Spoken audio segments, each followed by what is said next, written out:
courte vidéo, enfin, je l'espère, on va montrer comment installer une imprimante réseau gérée par un serveur d'impression. Le serveur, c'est un 2012 R2. C'est un serveur membre d'un domaine qui s'appelle infoplus.lan. Mais je pense que c'est une opération qui pourrait se faire aussi sur un serveur autonome. On va faire dans cette vidéo-là seulement installation et partage. Puis dans une seconde vidéo plus tard, disponible très bientôt sur vos écrans, on va ajouter les éléments d'automatisation. Donc l'automatisation, puis l'installation automatisée avec des GPO, des GPP, là, des objets de stratégie de groupe. Ça va être plus tard sur vos écrans. Donc ça, c'est ce qui arrive aujourd'hui. Alors, le contexte est le suivant. J'ai une petite requête. Certains départements ont besoin d'imprimer. Évidemment, la mise en situation peut changer, là. Je dois faire en sorte que les départements de commis de bureau, de direction du magasin puissent en tout temps avoir une imprimante réseau connectée sur leur poste de travail. Alors, évidemment, je ne vais pas aller répondre à cette demande-là au complet dans cette vidéo-là. Je vais juste répondre au préalable, soit d'installer l'imprimante correctement et de faire un partage qui fonctionne. Par la suite, dans la vidéo subséquente, je vais répondre complètement à la demande en intégrant ça dans Active Directory pour que ce soit automatique. OK? Alors, les étapes, pas très compliquées. En fait, si on regarde un peu attentivement, là, on a commencé à écrire les étapes. Alors, la première étape, c'est d'installer l'imprimante TCP/IP sur notre serveur qui s'appelle Serveur 2. On a déterminé aussi un nom d'imprimante. Dans une entreprise, c'est important d'avoir des noms, disons, normalisés. Alors, on s'est dit, on va avoir un préfixe IMP. Ensuite de ça, le code de l'école. Ensuite de ça, le numéro de local, la marque et le modèle. Donc, ça nous donne un nom d'imprimante installé IMP P488. Donc, on s'excuse, on a eu un petit glitch car on a eu un avis de fermer les fenêtres de notre local. Il y a eu une pause dans la vidéo. Alors, sache qu'on continue. Donc, on avait IMP P488 qui est le code de l'école, 116 de local, Lexmark, la marque, puis le modèle, c'est un MS312DN. On doit déterminer aussi l'adresse IP de l'imprimante. Alors, la première étape sur notre serveur, alors j'ai mon serveur à droite, j'ai mon client à gauche. Sur mon serveur, avec un administrateur du domaine qui est aussi administrateur du serveur, c'est de faire un ping de l'imprimante.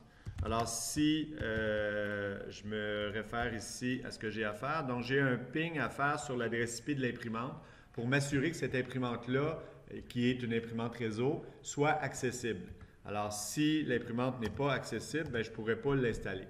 Alors, une fois que je confirme que le ping fonctionne, à ce moment-là, ce que je vais faire, c'est que je vais procéder à son installation. Pour pouvoir l'installer correctement, je dois auparavant télécharger les pilotes. Alors, j'ai auparavant fait cette opération-là. Donc, dans téléchargement, j'ai téléchargé les pilotes universels de Lexmark et je les ai décompressés. Donc, vous avez ici les pilotes compressés et ici les pilotes décompressés. Lexmark fournit des logiciels intéressants pour l'administration, c'est-à-dire que ce sont des pilotes universels pour presque tous leurs modèles. Donc, il s'agit d'avoir le pilote à jour, puis on est, comme on dit, en business. Alors, une fois que j'ai tous mes éléments, à ce moment-là, je vais démarrer l'interface d'impression. Alors, c'est vraiment la même interface que Windows 7, Windows 8, Windows 10. Périphérique et imprimante, c'est ce que j'utilise. J'ai un petit bouton « Ajouter une imprimante » ici. J'utilise pas l'interface qui s'approche de Windows 10. J'utilise la vieille interface du Control Panel. Donc, j'ajoute une imprimante qui n'est pas répertoriée parce que dans notre cas ici précis, l'imprimante n'est pas dans le même réseau. Donc, l'imprimante est dans un autre réseau. Fait que c'est normal que la découverte de l'imprimante ne s'effectue pas ici. Dans votre cas, dans une autre situation, l'imprimante pourrait apparaître. Donc, l'imprimante que je veux n'est pas répertoriée. Ce n'est pas une imprimante partagée, c'est une imprimante locale ou réseau. Et elle n'est toujours pas répertoriée et c'est une imprimante de type TCP/IP. Juste ici. Je fais suivant et je vais déterminer que c'est une imprimante TCP/IP et je vais donner l'adresse IP de l'imprimante, soit 10.1.116.225. Je vais juste vérifier. 10.116.1.225, ça va bien, HA. 10.116.1.225. Donc, j'ai été vérifier l'adresse avec la fenêtre avec laquelle j'ai fait le ping juste précédemment. Lorsque on crée ça, il va y avoir création d'un port TCP/IP. qui lui va être utilisé pour faire l'impression en soi. Je peux interroger ou pas, à ce chapitre-là, ça ne fait pas grand-chose. On peut utiliser le pilote installé ou recommandé, ce n'est pas très important. Et le nom de l'imprimante ici doit être selon la planification. Donc, si je me rappelle bien, ma planification, elle est juste ici. Je vais aller chercher mon document pour le mettre à côté, pour avoir une idée de ma planif. Et je vais faire ça comme ça, IMP, P488.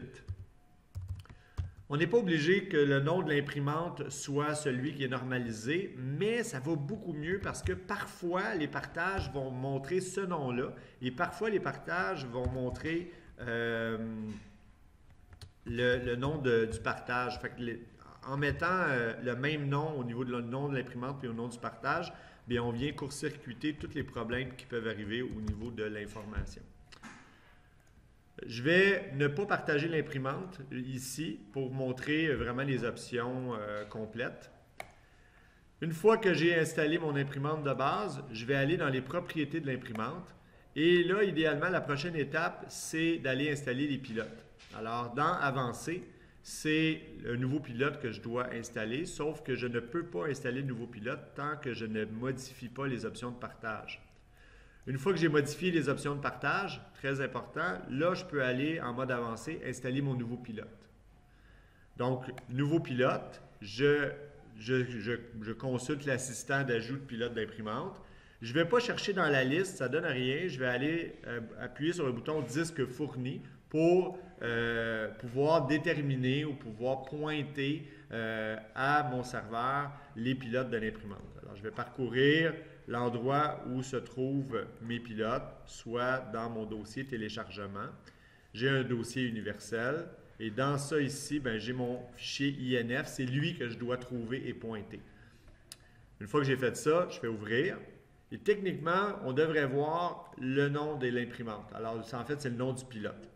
En faisant suivant, techniquement, le système va installer le pilote et c'est normal qu'il y ait un petit délai. Je suis en machine virtuelle là, de surcroît, donc il va y avoir un petit délai. On ne panique pas. Et lorsque on voit le pilote qui est ici, ce qui est important de faire, c'est d'aller appliquer le pilote. On doit voir absolument la marque ou le nom de Lexmark dans la fenêtre de propriété. Alors, c'est là que la magie s'opère. Attention, je clique. La petite musique. C'est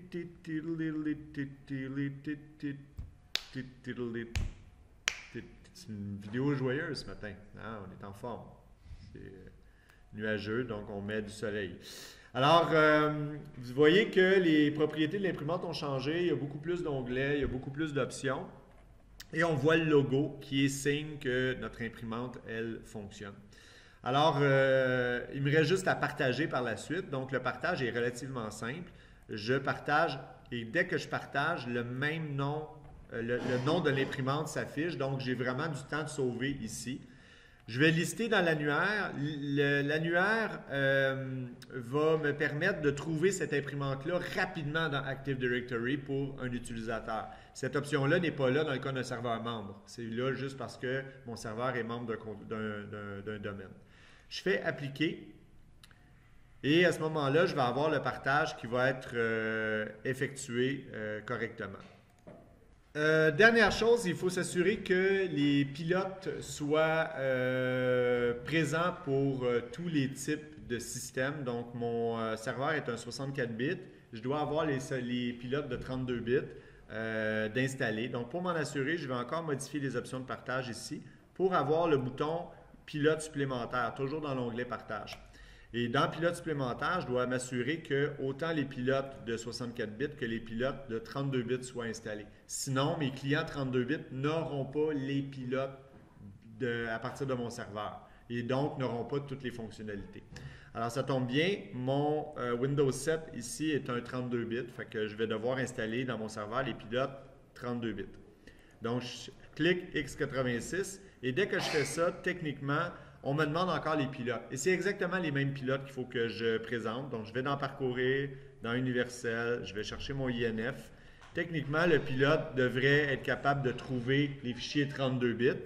Et lorsque je fais OK, je vais avoir les pilotes 32 bits de présent dans mon système. Donc, vous ne le savez pas quand vous écoutez la vidéo, mais ça fait à peu près 450 fois qu'on nous dérange pendant l'enregistrement et on est toujours heureux. Alors, alors, les pilotes, donc je vous ai dit que les pilotes supplémentaires doivent être installés, c'est important, c'est un préalable pour que les pilotes soient installés sur des systèmes 32 bits. Alors, je fais fermer et je vais tester le tout rapidement. Juste avant, juste un dernier élément. Sachez que la sécurité pas la sécurité NTFS, mais la sécurité des imprimantes, par défaut, c'est la suivante. Donc, tout le monde de mon domaine ont évidemment un droit autorisé pour imprimer. Par contre, au niveau de la gestion de l'imprimante, de la gestion des documents, les utilisateurs normaux n'ont pas le droit d'imprimer. Alors, si on veut qu'il y ait gestion d'imprimantes différentes, bien, il va falloir faire un petit AGDLP pour donner à des groupes DL le droit de gérer l'imprimante. Puis par la suite, on pourra mettre des groupes globaux, membres de ce groupe DL-là, de façon à attribuer en finale à des utilisateurs le droit de gérer. Mais par défaut, là, tout le monde a le droit d'imprimer quand on installe une imprimante dans Windows. Donc ici, dans cette vidéo-là, je ne ferai pas d'exception. Dans l'autre vidéo, on va devoir aller modifier ces éléments-là. Je vais faire mon test. Donc, le test est très simple. Alors, avec mon client, j'ouvre le même élément, là, périphérique et imprimante, et je vais faire un ajout d'imprimante. Je vais faire une imprimante réseau cette fois-là qui ne nécessite pas d'être un administrateur. Et par défaut, l'imprimante devrait apparaître ici parce qu'elle a été, je vais juste revenir à l'autre ici, là, étant donné que dans mon partage d'imprimante, j'ai ici listé dans l'annuaire, ben, ça fait en sorte que je la trouve automatiquement à partir de mon client. Okay? C'est ça qui est la cause. Ce n'est pas magique. Là. Ça vient vraiment d'une configuration. Je fais suivant, tout simplement. Et là, il y a connexion à l'imprimante sur le serveur 2. Techniquement, le serveur 2 devrait présentement fournir le pilote à mon client. Donc, il devrait y avoir un échange de pilotes. Et on voit que ça a été installé avec le pilote Lexmark Universel V2. Il ne vient pas du voisin, là. Il vient du serveur, ce pilote-là. Ça veut dire que j'ai bien installé mes 32 bits. Lorsque je fais terminer et que je regarde les propriétés de l'imprimante, bien évidemment, j'ai les pilotes originales de Lexmark, ce qui me donne accès à toutes les possibilités au niveau du système. Et voilà, donc dans cette vidéo-là, on a vu comment installer et partager. Dans la prochaine vidéo, on va voir comment automatiser et installer automatiquement les imprimantes, en plus d'en effectuer une petite gestion.